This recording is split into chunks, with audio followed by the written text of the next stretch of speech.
வாழ்க வளமுடன். Welcome to TNPSC stars channel. Students, இன்றைக்கி நம்மளோட வீடியோ 8th ஸ்டாண்டர்டுக்கான மேக்ஸு. இதில் நம்ம இன்றைக்கி பார்க்குறது அளவைகள் செகண்ட் சாப்டர். ஓகேங்களா? ஸோ மெஷர்மெண்ட்ஸ் இங்கிலீஷ் மீடியத்துக்கு நம்ம தனியாகவே வீடியோ பண்ணிடலாம். ஏன்னா ரெண்டுக்குமே வேர்டிங்ஸ் அப்படிங்கிறது பார்த்தோம்னா ரொம்பவே டிஃபர் ஆகும். அதனால் உங்களுக்கு கொஞ்சம் புரியறது கஷ்டமாக இருக்கும். அதனால் ஃபஸ்ட்டு தமிழ் மீடியத்துக்கு போட்டு அதுக்கப்புறம் இங்கிலீஷ் மீடியத்துக்கும் வீடியோ பண்ணிடலாம். ஓகேங்களா? ஓகே, மிக முக்கியமான சாப்டர் அளவைகள் அப்படிங்கிறது நிறைய பேர் கேட்டுக்கிட்டு இருந்தீங்க. ஸோ அதனால தான் அல்ஜிப்ரா அப்படியே ஸ்டாப் பண்ணிட்டு இதை போட்டுட்டு அதுக்கப்புறம் நம்ம அதை பண்ணிக்கலாம் அப்படின்ட்டு இந்த வீடியோ. ஓகே, ஸோ அது மட்டும் இல்லை, இது ரொம்ப முக்கியமானதும் கொஞ்சம் புரிஞ்சுக்கணும், நல்லாவே புரிஞ்சுக்கணும். புரிஞ்சுக்கிட்டால் தான் ஃபார்முலாஸ்லாம் எல்லாமே மைண்டில் வச்சுக்கணும். அதெல்லாம் ரொம்ப முக்கியம். ஓகே, அளவைகள் அப்படின்னா நம்மளுடைய டே டு டே லைஃப்பில் இது வந்து ஒரு ஒன் ஆஃப் த பார்ட். சரிங்களா? ஒரு எல்லா விஷயங்களுக்குமே ஒரு வீடு கட்டுறோம் அப்படின்னா அந்த இடத்துல அந்த வீடு கட்டுறதுக்கு அதாவது எவ்வளோ நீளம் எவ்வளோ அகலம் அப்படிங்கிறதெல்லாம் முக்கியம் இல்லையா? அதுதான் அளவிடுதல். அளவைகள், ஒரு டேபிள் செய்கிறோம், அது எந்த அளவில் இருக்கணும். ஒரு சக்கரம் செய்கிறோம், சக்கரத்தின் வடிவம் எந்த அளவில் இருக்கணும், எவ்வளோ நீளம் இருக்கணும், எவ்வளோ அதனுடைய ஏரியா எந்த அளவுக்கு இருக்கணும். சரிங்களா? விட்டம் எவ்வளோ இருக்கணும், அதனுடைய சுற்றளவு எல்லாமே அதெல்லாம் கணக்கிடப்படுது இல்லையா? ஸோ அந்த அதுதான் முக்கியம். ஸோ அளவிடுதல் அப்படிங்கிறது நம்மளுடைய அன்றாட வாழ்க்கையோட பிணிஞ்ச ஒரு விஷயம். ஓகே, அதுதான் இங்கே கொடுத்துருக்காங்க. ஒரு விஷயம் மட்டும் பார்த்துக்கோங்க. சக்கரத்திற்கு கண்டுபிடிப்புகளின் தொட்டில் என்ற ஒரு பெயரும் உண்டு. சக்கரம் கண்டுபிடிச்சது தான் நம்மளுடைய போக்குவரத்து. மனிதனுடைய கண்டுபிடிப்புலேயே ஃபஸ்ட்டு கண்டுபிடிப்பு என்னதுங்க? சக்கரம் தான். சரிங்களா? சக்கரம் கண்டுபிடிச்சதுக்கு அப்புறம் தான் பல்வேறு முன்னேற்றங்கள் கண்டுபிடிப்புகளில் வந்துச்சு. ஸோ அதுதான் சக்கரத்திற்கு என்ன சொல்கிறாங்க? கண்டுபிடிப்புகளின் தொட்டில். இந்த கொஸ்டின் நீங்கள் எதிர்பார்க்கலாம். என்எம்எஸ் ஸ்காலர்ஷிப் எக்ஸாம் இருக்கு இல்லையா, அதுக்கு இந்த கொஸ்டின் நீங்கள் எதிர்பார்க்கலாம். சக்கரத்திற்கு கண்டுபிடிப்புகளின் தொட்டில் அப்படின்னு ஒரு பெயர் உண்டு. அப்போ என்னன்னு கேட்கலாம், கண்டுபிடிப்புகளின் தொட்டில் அப்படின்னு அழைக்கப்படுவது எது அப்படின்னு சொல்லி ஒரு 4 ஆப்ஷன் கொடுத்து கேட்கலாம். ஓகேவா? ஸோ நம்ம இதில் எந்த மாதிரி என்னென்ன இதெல்லாம் பார்க்க போகிறோம், எதனுடைய அளவுகள்லாம் பார்க்க போகிறோம். முக்கோணம், சதுரம், செவ்வகம், வட்டம். சரியா? இதில் நிறைய பார்ட் இதுக்குள்ளார அடக்கமாக இருக்கும். அந்த பார்ட்லாம் அதெல்லாம் பார்க்க போகிறோம். சரிங்களா? வட்டம் எடுத்துக்கிட்டோம்னா அரைவட்டம், ஓகே, கால்வட்டம், இதனுடைய இது பரப்பு, ஏரியா, பரப்பளவு, சுற்றளவு, இது எல்லாமே நம்ம பார்க்க போகிறோம். ஓகேவா? சரி, ஸ்ட்ரைட்டாக நம்ம கொஸ்டினுக்கு போயிடலாம். இப்போ இங்கே கொடுத்துருக்காங்க பாருங்கள். 7 சென்டிமீட்டர் ஆரமுள்ள ஒரு வட்டத்தின் பரப்பளவை எப்படி கணக்கிட முடியும்? 7 சென்டிமீட்டர் ஆரம். சரிங்களா? ஸோ ஃபஸ்ட்டு இது ஒரு ஐடியா பார்த்துடலாம். ஃபஸ்ட்டு நம்மளுக்கு வந்து வட்டம் தான் நம்மளுக்கு ஃபஸ்ட் லெசன். ஓகேங்களா? எக்ஸசைஸ் 1 வந்து நம்மளுக்கு வந்து 2.1 வந்து வட்டம். ஓகே, ஸோ வட்டம்னா அதில் என்னென்ன பார்ட் இருக்கும்? இப்போ இது நம்ம சுற்றளவுன்னு சொல்லுவோம். சரிங்களா? வட்டத்தின் சுற்றளவு கண்டுபிடிங்க அப்படின்னு சொல்கிறாங்களே, அப்போ வட்டத்தின் சுற்றளவுனா இதுதான் வட்டத்தின் சுற்றளவு. பரப்பளவு அப்படிங்கும்போது பரப்பளவு கண்டுபிடிங்கன்னு சொல்லுவாங்க. அப்போ பரப்பளவு அப்படிங்கும்போது உள்ளே இருக்கிற இதை தான் நம்ம பரப்பளவுன்னு சொல்லுவோம். ஆரம் அப்படிங்கிறது இது. ஓகேவா? ஸோ இதெல்லாமே தெரியாமல் நம்ம உள்ளே போய் ஃபார்முலா படித்து என்ன பண்ண முடியும்? இதெல்லாம் முதல்ல கிளியர் பண்ணிக்கணும். ஆரம் அப்படிங்கிறது இது. சரிங்களா? விட்டம் அப்படிங்கிறது இது ஃபுல்லாக. இதை வந்து நம்ம விட்டம் அப்படின்னு சொல்லுவோம். இது நான். சரிங்களா? இது நான், இது விட்டம். வில்லும் சொல்லுவோம், வட்ட வில் அப்படின்னு இதையும் சொல்லுவோம். சரிங்களா? ஆர்க், வட்ட வில் அப்படின்னு சொல்லுவோம். ஓகேவா? ஸோ பார்த்துக்கோங்க, ஆரம் அப்படிங்கிறது விட்டத்தில் பாதி தான் ஆரம். சரியா? நான் அப்படிங்கிறது ஒரு கால்வட்டம், வட்டத்தின் ஒரு பகுதி தான் நான்னு சொல்லுவோம். விட்டம் அப்படிங்கிறது ஒரு பார்ட், வட்டத்தின் அரைவட்டம். சரியா? இப்போ புரியும், தெளிவாக இருக்கணும். வட்டத்தின் மையம் அப்படிங்கிறது இதுதான் வட்டத்தின் மையம் அப்படிங்கிறோம். ஓகேவா? ஸோ இந்த இடத்த தான் நம்ம என்னன்னு சொல்கிறோம்? வட்டத்தின் மையம். ஓகே, இப்போ உங்களுக்கு அதை பற்றின ஒரு ஐடியா கிடச்சிருச்சு. வட்டம் அப்படிங்கிறது என்ன அப்படின்னு தெரிஞ்சிருச்சு. இப்போ வட்டத்தின் பரப்பளவு கண்டுபிடிங்க அப்படிங்கிறாங்க. சரிங்களா? வட்டத்தின் பரப்பளவு அப்படின்னா என்னதுங்க? வட்டம் இருக்குது, இந்த பரப்பளவு அப்படின்னா இந்த ஏரியா, இதை தான். சரிங்களா? பரப்பளவு அப்படின்னா இங்கிலீஷில் ஏரியான்னு சொல்லுவோம். சரியா? ஸோ இந்த இதை நம்ம கண்டுபிடிக்கணும். ஓகே, அதுக்கு ஃபார்முலா என்ன அப்படின்னா pi r square. Okay, A equal to ஏன்னா area, A equal to pi r square சதுர அலகுகள். இப்போ பையோடைய வேல்யூ என்ன அப்படின்னு பார்த்தோம்னா பைக்கு 22/7 இல்லைன்னா இந்த வேல்யூ 3.14. 3.14 எப்படி வருது? 22/7 டிவைட் பண்ணிகிட்டே போகும்பொழுது 3.14 அப்படின்ட்டு இது வந்து இது இல்லாமல் போயிட்டே இருக்கும், தொடர்ந்து போயிட்டே இருக்கிறதுனால தான் இதுக்கு வந்து எக்ஸாக்ட் வேல்யூ அப்படிங்கிறது இல்லை, ஒரு தோராய மதிப்பீடு தான் நம்ம இதை வச்சு கண்டுபிடிக்க முடியும். சரிங்களா? ஸோ வட்டத்தை பொறுத்த வரைக்கும் நம்ம ஒரு தோராய மதிப்பீடு தான் வச்சு கண்டுபிடிக்க முடியும் அப்படின்னு சொல்கிறாங்க. எக்ஸாக்ட் வேல்யூ நம்மளால் கண்டுபிடிக்க முடியாது. காரணம் இது வந்து அதாவது துல்லியமான அளவு வராது. சரிங்களா? ஏன்னா இது தொடர்ந்து போயிட்டே இருக்கு, நான் டிவைட் பண்ணும்பொழுது தொடர்ந்து 1.4 போயிட்டே இருக்கும். சரியா? அதனால ஸோ வட்டத்தின் பரப்பளவு கண்டுபிடிக்கிறதுக்கு ஃபார்முலா பை ஆர் ஸ்கொயர். பையோட வேல்யூ 22/7. ஆர் ஸ்கொயர்டு அப்படிங்கிறது, ஆர் அப்படிங்கிறது ஆரம். சரிங்களா? ஆர் அப்படிங்கிறது இதுதான், இதனுடைய வேல்யூ 7. ஓகேவா? இதுதான் 7 சென்டிமீட்டர்னு சொல்லி கொடுத்துருக்காங்க நம்மளுக்கு. ஸோ ஆர் ஸ்கொயர்டு அப்படின்னா ஆர் இன்ட்டு ஆர், எவ்வளோ சம்ஸ் நம்ம பார்த்துட்டோம். ஆர் ஸ்கொயர்டுனா என்ன? ஆர் இன்ட்டு ஆர் தான் ஆர் ஸ்கொயர்டுன்னு சொல்கிறோம். அப்போ ஆர் ஸ்கொயர்டு இங்கே ஆருடைய வேல்யூ என்ன? ஆரம் அப்படிங்கிறதான் ஆர் நம்ம எடுத்துக்கிறோம். ஓகே, அப்போ 7 இன்ட்டு 7 போடுறோம். 22/7 இன்ட்டு 7 பை ஆர் ஸ்கொயர்டு அப்படிங்கிறதுனால அதே ஃபார்முலா தான். இதையும் யூஸ் பண்ணிக்கலாம், இதையும் யூஸ் பண்ணிக்கலாம். உங்களுக்கு ஒரு சம்முக்கு கீழே கொடுத்துருப்பாங்க, இதை வச்சு நீ கால்குலேட் பண்ணு, நீ 22/7 யூஸ் பண்ணு, இல்லைன்னா 3.14 யூஸ் பண்ணு அப்படின்னு சொல்லிட்டு உனக்கு சம்முக்கு கீழே கொஷின் பேப்பர் கீழே ஒருவேளை அதில் கொடுத்துருப்பாங்க. சில சம்மில் கொஷினில் கீழே கொடுத்துருப்பாங்க, இல்லை கொடுக்கலைன்னா நீ எதை வேணாலும் வச்சு போட்டுக்கலாம். கொடுத்துருந்தா அந்த வேல்யூ இதை வச்சு தான் நீ போடணும். சரியா? இதுதான் இங்கே கொடுத்துருக்காங்க. பையோடைய பையின் மதிப்பு 22/7 அல்லது 3.14. சரிங்களா? இதனுடைய உண்மையான மதிப்பு அப்படிங்கிறது இல்லை, ரெண்டுமே உண்மையான மதிப்பு கிடையாது. இது வந்து ஒரு தோராய மதிப்பு அப்படின்னு சொல்லியிருக்காங்க. சரியா? வட்டத்தின் பகுதிகள் பார்த்தோம் இல்லையா? இதில் பாருங்க, வட்ட கோண பகுதி, பின்னாடி சம்ஸ்லாம் வரும் நம்மளுக்கு. வட்ட கோண பகுதி அப்படிங்கிறது இது. வட்ட வில், ஆர்க் அப்படின்னு சொல்லுவோம். சரியா? வட்ட வில் அப்படிங்கிறது இது. வட்டத்தினுடைய ஒரு சிறிய துண்டு, வட்டத்திலிருந்து ஒரு சிறிய துண்டை வெட்டி எடுத்தாங்க. நம்ம வேர்ட் ப்ராப்ளம்ஸ் இதெல்லாம் போடும் பொழுது நம்மளுக்கு வந்து இந்த மாதிரி எல்லாம் கொஸ்டின்ஸ் வரும். இதுலேருந்து ஒரு வட்டத்துண்டை வெட்டி எடுத்தாங்க, இவ்வளோ இது அப்படின்னு சொல்லிட்டு நம்மளுக்கு சம் வரும். ஸோ அதுக்கெல்லாம் எது அப்படின்னு நம்மளுக்கு தெரிஞ்சிருக்கணும். ஓகேவா? ஸோ வட்டக்கோண பகுதி அப்படிங்கிறது இந்த இதை சொல்லுவோம். வட்ட வில் அப்படிங்கிறது இது. வட்டத்துண்டு அப்படிங்கிறது ஒரு பார்ட் இது. ஓகேவா? இந்த இதை தான் இங்கே பாருங்க, வட்ட கோண பகுதியின் மைய கோணம். ஃபார்முலா இதெல்லாம் பார்த்துக்கணும். வட்ட கோண பகுதியினுடைய மைய கோணம் கண்டுபிடிக்கிறதுக்கு தீட்டா டிகிரி = 360 டிகிரி பை என்னு கொடுத்துருக்காங்க. என்னங்கிறது நம்பர் ஆஃப் சைட்ஸ், எத்தனை சைடு அப்படிங்கிறது. சரியா? ஸோ 360 டிகிரி பை என். இங்கே தீட்டா அப்படிங்கிறது என்ன அப்படின்னா மைய கோணம், அதாவது இந்த இதை தான் தீட்டா அப்படின்னு சொல்கிறோம். சரிங்களா?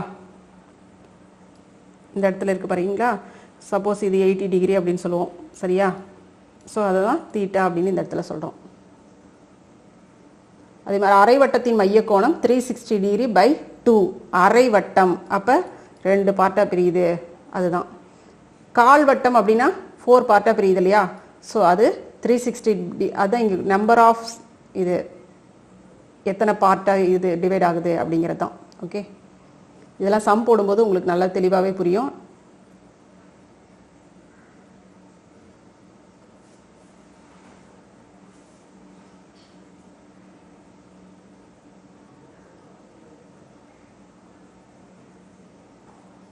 இது ஒரு இது கொடுத்துருக்காங்க பாருங்க, வட்டத்தரை கொண்டு விட்டத்தரை தாக்க சட்டென தோன்றும் குழி அப்படின்னு சொல்லிட்டு ஒரு இது இருக்கு, நம்மளுக்கு தமிழில் சொல்லியிருக்காங்க.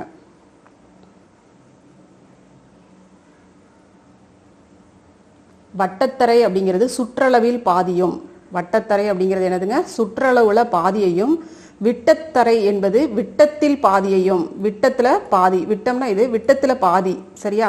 விட்டத்தில் பாதியையும், விட்டத்தில் பாதி ஆரத்தையும், மற்றும் குழி என்பது பரப்பளவையும் குறிக்கும். அதாவது சுற்றளவில் பாதியை, ஒரு சுற்றளவு கொடுத்துருக்காங்க அப்படின்னா, சுற்றளவு வந்து 12 அப்படின்னு கொடுத்துருக்காங்க அப்படின்னா அதில் என்ன சொல்லியிருக்காங்க, சுற்றளவில் பாதியை விட்டத்தில் பாதியான ஆரத்தால் பெருக்கினால் வட்டத்தின் பரப்பளவு கிடைக்கும் அப்படிங்கிறாங்க. அதுதான் வட்டத்தரை விட்டத்தரை. இப்போ 1/2 எது 1/2?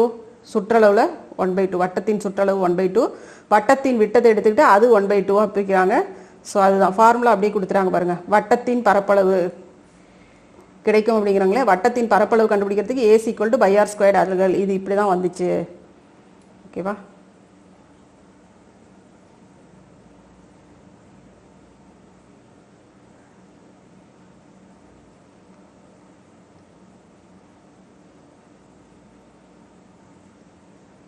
ஸோ சம் போடும்போது நம்மளுக்கு புரியும். சம் டைரெக்டாக போயிடலாம் அப்படின்னு நினைக்கிறேன்.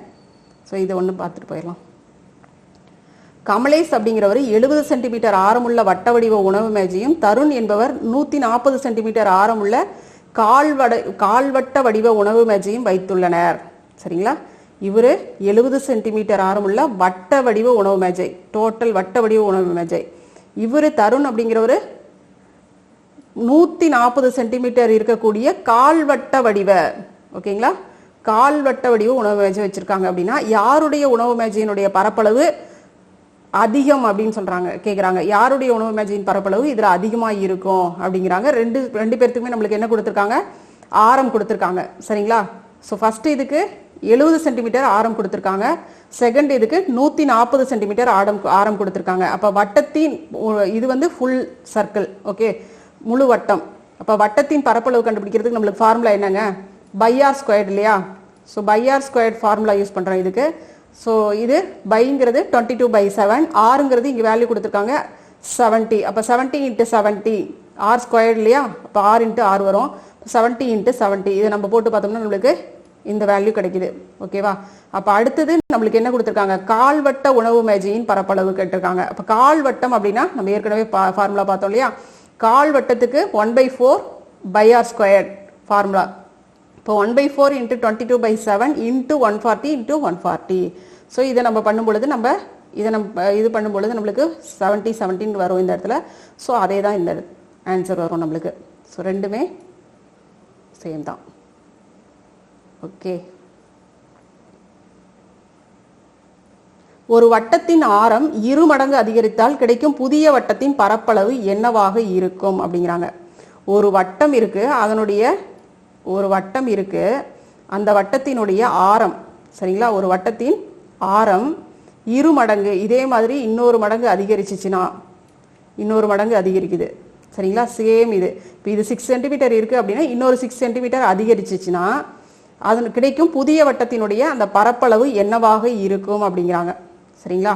ஸோ புதிய வட்டத்தின் பரப்பளவு என்னவாக இருக்கும்? வட்டத்தின் பரப்பளவு கண்டுபிடிக்கிறதுக்கு ஃபார்முலா ஃபர்ஸ்ட் நம்மளுக்கு என்ன? Pi r square. ஓகேவா? ஸோ 2 மடங்கு அதிகரித்தால் அப்படிங்கிறாங்க. அப்போ பை இன்ட்டு 2r ஸ்கொயர். ஓகேவா? இப்போ பை 4r. ஸோ இது வந்து பை 4r, இங்கே ஸ்கொயர்டு ஆர் ஸ்கொயர்டு. ஓகேவா? எப்படி வந்துச்சு? 2 2s are 4, இங்கே ஆர் ஸ்கொயர்டு. ஓகேவா? ஸோ இதை நம்ம எப்படி எழுதலாம் அப்படின்னா 4 பை ஆர் ஸ்கொயர்டு. ஓகேவா? அப்போ எவ்வளோ மடங்கு அதிகரிக்கும் அப்படின்னா 4 மடங்கு அதிகரிக்கும். அவ்வளோதான்.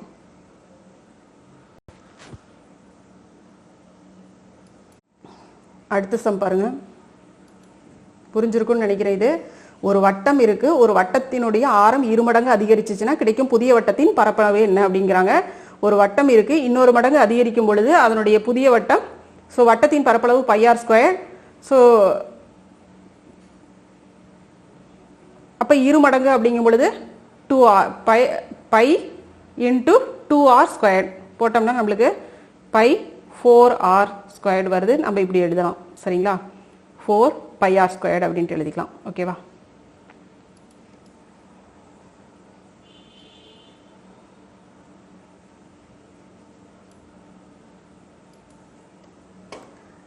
ஸோ ஒரு தடவைக்கு 2 தடவை நல்லா பார்த்தீங்க அப்படின்னா தான், திரும்ப திரும்ப பார்த்தீங்கன்னா தான் புரியும்.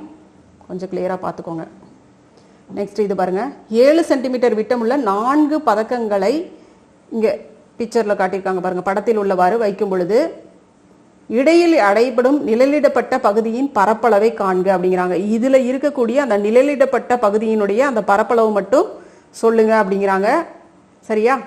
அப்ப நிழலிடப்பட்ட பகுதியின் பரப்பளவு என்னதுங்க? சதுரம் நம்மளுக்கு கொடுத்துருக்காங்க. ஓகேவா?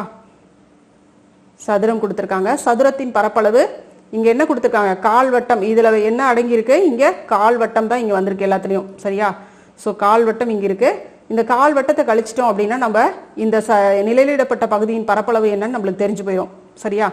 ஸோ சதுரத்தின் பரப்பளவு மைனஸ் 4 இன்ட்டு கால்வட்டங்களின் பரப்பளவு, இதுதான். சரியா? ஸோ சதுரத்தின் பரப்பளவு, நிழலிடப்பட்ட அந்த பகுதியின் பரப்பளவு கண்டுபிடிக்கிறதுக்கு என்ன பண்ணணும்? சதுரத்தின் பரப்பளவு மைனஸ் இந்த நிழலிடப்பட்ட இந்த பகுதியினுடைய பரப்பளவை எல்லாம் மைனஸ் பண்ணிட்டோம் அப்படின்னா நம்மளுக்கு இது கிடைச்சிடும். ஓகே, அப்ப ஏ ஸ்கொயர் மைனஸ் 4 இன்ட்டு என்ன இருக்கு? 4 இருக்கு இல்லையா? 4 கால்வட்டங்கள் இருக்கு இல்லையா? இப்போ 4 into 1/4 pi r square. So வட்டத்தின் பரப்பளவு கண்டுபிடிக்கிறதுக்கு பை ஆர் ஸ்கொயர். அப்போ எத்தனை இது இருக்கு? எல்லாமே கால்வட்டங்களா இருக்கு. எத்தனை கால்வட்டங்கள் இருக்கு? 4 கால்வட்டங்கள் இருக்கு. ஸோ அதுதான் 4 பை ஆர் ஸ்கொயர். ஓகேவா? சரி, ஏ ஸ்கொயர் எவ்வளோ பக்கங்கள், எவ்வளோ இது கொடுத்துருக்காங்க? விட்டம் எவ்வளோ கொடுத்துருக்காங்க? 7. ஓகே, இப்போ 7 இன்ட்டு 7, அதாவது பரப்பளவு கண்டுபிடிக்கிறதுக்கு ஃபார்முலா என்னங்க? சதுரத்தின் பரப்பளவு கண்டுபிடிக்கிறதுக்கு ஏ ஸ்கொயர், சதுரத்தின் சுற்றளவு கண்டுபிடிக்கிறதுக்கு 4a போடுவோம் இல்லையா? ஸோ அதான்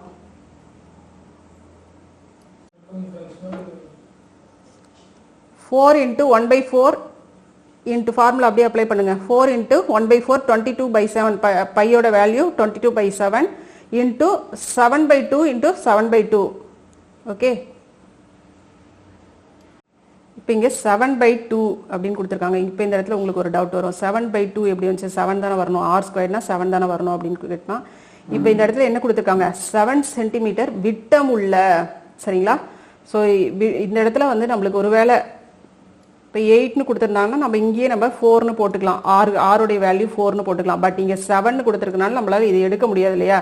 டிவைட் பண்ணாலும் வராது. ஸோ எக்ஸாக்ட் வேல்யூ கிடைக்காது. அப்படிங்கிறதுனால நம்ம அதை போட்டுக்கிறோம். புரியுதா? விட்டம், அதாவது இதுதான் நம்மளுக்கு 7 சென்டிமீட்டர் அப்படின்னு நம்மளுக்கு கொடுத்துருக்காங்க. ஆனால் நம்மளுக்கு ஃபார்முலா ஆர் எவ்வளோ? ஆரம். சரியா? ஸோ ஆரத்தின் வேல்யூ மதிப்பு என்ன அப்படிங்கும்போது, ஆரம் அப்படிங்கிறது என்னதுங்க? இது. சரிங்களா? அப்போ அதில் பாதி தானே நம்மளுக்கு வேணும், அதுதான் 7/2. ஓகேவா? அதுதான் ஆர் ஸ்கொயர் 7/2 இன்ட்டு 7/2. ஓகேவா? ஸோ இது மேக்ஸிமம் நம்மளுக்கு இந்த மாதிரி கொடுக்கறதுக்கு வாய்ப்பே இருக்காது. 1 12 இந்த மாதிரி கொடுத்துருப்பாங்க, 14 கொடுத்துருப்பாங்க, நம்ம அங்கே 7 எடுக்கிற மாதிரி இருக்கும். ஸோ அதெல்லாம் கரெக்டாக பார்த்துக்கணும். விட்டம் கொடுத்துருந்தாங்கன்னா அப்போ விட்டத்தில் பாதி என்னதுங்க? ஆரம் அப்படிங்கிறது தெரிஞ்சிருக்கணும். ஓகேவா? ஸோ இதை வச்சு அப்ளை பண்ணி போட்டோம்னா நம்மளுக்கு வந்து கிடைக்கக்கூடிய வேல்யூ 10.5 சென்டிமீட்டர். ஸோ இதில் வந்து எடுத்துக்காட்டு சம்ஸ்லாம் நல்லாவே பார்த்துக்கோங்க. மேக்ஸிமம் நம்மளுக்கு எடுத்துக்காட்டு சம்ஸில் இருந்து வரதுக்கு தான் வாய்ப்பு அதிகமாக இருக்கும். சரியா? ஓகே, இந்த சம் கொஞ்சம் இம்பார்ட்டன்ட் சம் தான். அதனால் இது நம்மளுக்கு வந்து 5 மார்க் சம்மில் தான் உறுதியாக வரும். ஓகேவா? டஃப்பான சம் அப்படின்னு சொல்லி கொடுத்து கேட்கறதுக்கு வாய்ப்பு இருக்கும். ஸோ இது டஃப்பே கிடையாது இல்லையா? பார்க்கும்போதே நம்மளுக்கு ஈஸியாக தெரியுது இல்லையா? ஸோ இது ரெண்டுமே பார்த்துக்கோங்க. ஓகே, அடுத்தது பாருங்க, fill in the blanks கொடுத்துருக்காங்க. வட்டத்தின் பரிதிக்கும் அதன் விட்டத்திற்கும் இடையேயான விகிதம். வட்டத்தின் பரிதிக்கும் அதன் விட்டத்திற்கும் இடையே இருக்கக்கூடிய அந்த விகிதம் என்ன? இப்போ இதில் வந்து பரிதி, இதில் விட்டம், இதற்கு இடையே உள்ள விகிதம் ரேஷியோ. ஓகேங்களா? ஸோ ரேஷியோ என்னன்னு கேட்குறாங்க. வட்டப்பரிதி, ஓகே, இந்த ஏரியா இது வட்டத்தின் பரிதி சுற்றளவு. இது என்னது? Formula 2πr. அதன் விட்டத்திற்கும் இடையேயான விகிதம். விட்டம் அப்படின்னா என்னதுங்க?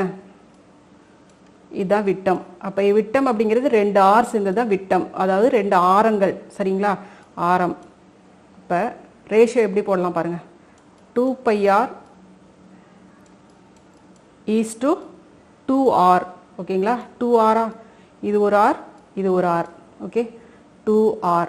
அப்போ இதுவும் இதுவும் கேன்சல் ஆகும். இப்படி இருக்குது, இப்படி டிவைடில் இருக்குதுன்னு அர்த்தம். ஓகேங்களா? ஸோ இதை அப்படியே நம்ம டிவைட் பண்ணலாம். இப்போ இதுவும் இதுவும் கேன்சல், இதுவும் கேன்சல், இது 6 கேன்சல், மிச்சம் இருக்கிறது நம்மளுக்கு பை. ஓகே, அப்போ வட்டத்தின் பரிதிக்கும் அதன் விட்டத்திற்கும் இடையேயான விகிதம் பை. ஒரு வட்டத்தின் மீதுள்ள ஏதேனும் 2 புள்ளிகளை இணைக்கும் கோடு என்னன்னு சொல்லுவோம்? நான் அப்படின்னு சொல்லுவோம். சரிங்களா? ஏற்கனவே நம்ம அங்கே பார்த்தோம் இல்லையா, நான்.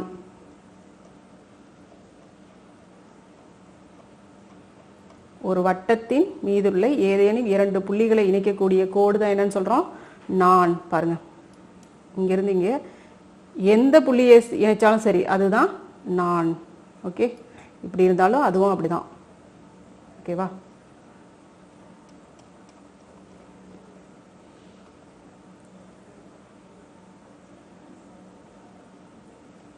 ஒரு வட்டத்தின் மிகப்பெரிய நான் அப்படின்னா விட்டம் தான். சரியா? ஸோ இதுதான் ஒரு வட்டத்தினுடைய மிகப்பெரிய ஒரு நான், விட்டம். 24 சென்டிமீட்டர் விட்ட அளவுள்ள ஒரு வட்டத்தின் ஆரம் 24 சென்டிமீட்டர் விட்ட அளவுள்ள. நான் சொன்னேன் இல்லையா அந்த இந்த சம்முக்கு, இதுதான் இங்கே கதை. சரியா? இங்கே என்ன சொல்கிறாங்க அப்படின்னா 24 சென்டிமீட்டர் அளவுள்ள, ஓகேவா, இங்கே விட்டம் இருக்கு. இது எவ்வளோ சென்டிமீட்டர் அப்படிங்கிறாங்க, 24 சென்டிமீட்டர் அப்படிங்கிறாங்க. இதனுடைய அந்த இந்த விட்ட அளவுள்ள ஒரு வட்டத்தின் ஆரம் எவ்வளோ அப்படிங்கிறாங்க. அப்போ இதில் பாதி தானே ஆரம். ஓகேவா?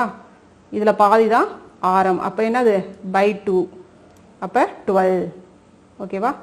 ஒரு வட்டப்பருதியின் ஒரு பகுதியே வட்ட வில் அப்படின்னு சொல்லுவோம். சரிங்களா?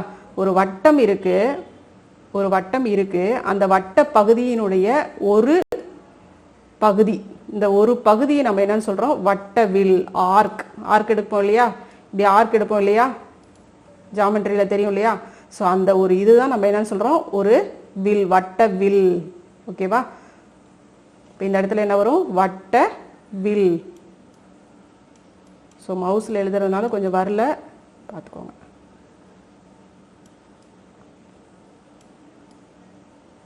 ஓகே, வட்ட வில் அப்படின்னு சொல்லுவோம். ஓகேவா? ஸோ இது வரைக்கும் உங்களுக்கு தெளிவாக இருக்கும். இந்த 2.1 எக்ஸசைஸ் பொறுத்த வரைக்கும் ஃபுல்லாகவே நம்ம வட்டம் பற்றி தான் பார்க்க போகிறோம். தெளிவாக புரிஞ்சுக்கோங்க. ஒரு இது எடுத்தோம் அப்படின்னா தெளிவாக புரிஞ்சுக்கோங்க. இப்போ வட்டம் அப்படின்னா அதை எடுத்தோம்னா தெளிவாக இருக்கணும். அடுத்தது சதுரம், அடுத்தது செவ்வகம், முக்கோணம், இதெல்லாம் வரும் பொழுது எல்லாமே அந்தந்த பார்ட் வந்து நம்ம தெளிவாக இருந்துட்டோம்னாவே நம்மளுக்கு மறக்காது. புரியுதா? ஸோ இது வரைக்கும் எக்ஸசைஸ் சம் இது ஒரு கிளான்ஸ் பாருங்கள். இதில் கொடுத்துருக்கிற ஃபார்முலாஸை கொஞ்சம் படித்து வைங்க, அடுத்தது நம்ம சம் போடும் பொழுது. ஓகேவா? ஸோ இதெல்லாம் நம்ம நெக்ஸ்ட் வீடியோவில் பார்க்கலாம். ஓகே, ஓகேம்மா. உங்கள் ஃப்ரெண்ட்ஸுக்கும் ஷேர் பண்ணுங்கள், அவங்களுக்கும் யூஸ்ஃபுல்லாக இருக்கும்.